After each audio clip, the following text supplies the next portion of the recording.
you're right to say, and there is no Ukrainian word. I talked to a Ukrainian refugee here about this. There is no Ukrainian word for resilience. And yet it's the only word that in English that really explains Ukrainians. And Ukrainians have been underestimated on every single step of this war. And that underestimation is down to Ukrainian resilience. They have been able to deal with this in a way I think many other countries would have not. And I think this is where Ukrainians are going to surprise NATO again here. Some of this is due to the fact that you have a very powerful kind of agency of people, citizens, civil society, volunteer movement, but it's also to do with this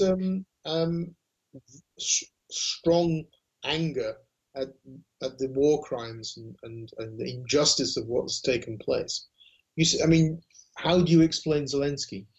You explain Zelensky that he sees this as complete injustice, like he saw the Holocaust, like his family went through the Holocaust. So that resilience is key. There's a very good joke about this.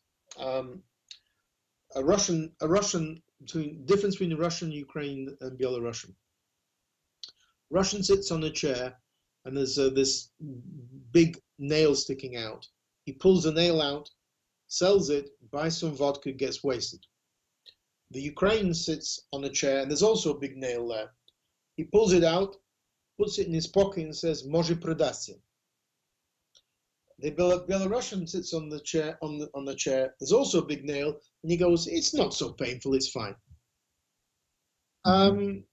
And my dad had a garage full of things like that nail, which I believed was just junk.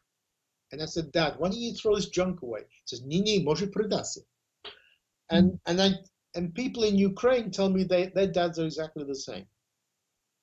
So they can make stuff. They make stuff out of things we would have thrown away, years ago. So it's Ukrainian resilience.